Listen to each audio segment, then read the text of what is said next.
नमस्कार साथियों। त्रेता युग में एक बार बारिश के अभाव से अकाल पड़ा। तब कौशिक मुनि परिवार के लालन पालन के लिए अपना गृह स्थान छोड़कर अन्यत्र जाने के लिए अपनी पत्नी और पुत्रों के साथ चल दिए। फिर भी परिवार का भरण पोषण कठिन होने पर दुखी होकर उन्होंने अपने एक पुत्र को बीच राह में ही छोड़ दिया। वह बालक भूख प्यास से रोने लगा। तभी उसने कुछ ही दूरी पर एक पीपल का वृक्ष और जल का कुंड देखा।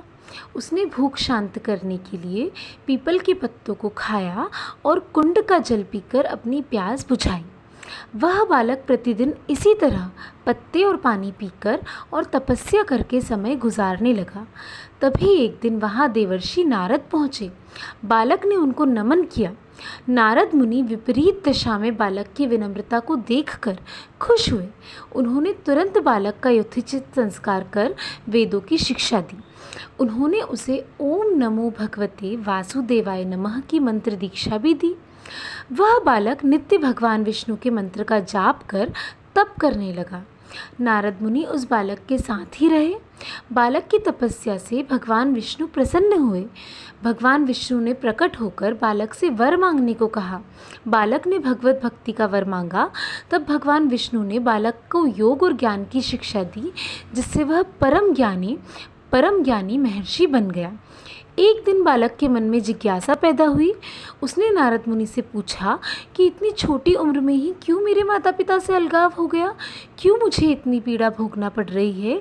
आपने मुझे संस्कारित कर ब्राह्मण बनाया है, अतः मेरी पीड़ा का कारण भी बताएं। नारद मुनि ने बालक से कहा, तुमने पीपल के पत्तों को खाकर घोर तप किया है, इसलिए आज से तुम्हारा नाम पिपलाद रखता हूँ। जहाँ तक तुम्हारे कष्टों की बात है तो उसका कारण शनि ग्रह है, जिसके अहंकार वश धीमी चाल के कारण तुम्हारे साथ ही पूरा जगत भी अकाल की पीड़ा भोग रहा है। यह सुनकर बालक ने बहुत क्रोधित हो गया।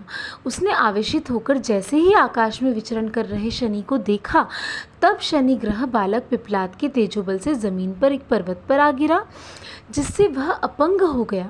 शनि की ऐसी दुर्दशा को देखकर नारद मुनि खुश हो गए। उन्होंने सभी देवी देवताओं को यह दृश्य देखने के लिए बुलाया।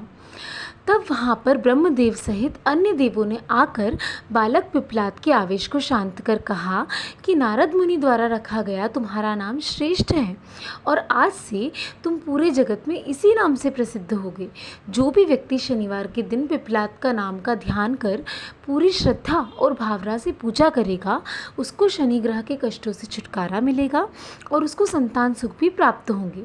ब्रह्मदेव ने साथ ही पिपलाद मुनि को शनि ग्रह की शांति के लिए उनकी पूजा और व्रत का विधान बताकर कहा कि तुम धराशायी हुए शनि को अपने स्थान पर प्रतिष्ठित कर दो, क्योंकि वह निर्दोष हैं।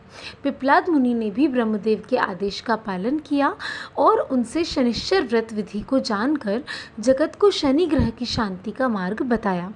इसलिए शनि ग्रह की शांति के लिए शनिवार के दिन पीपल के वृक्ष के साथ ही शनिदेव के पूजन की परंपरा है।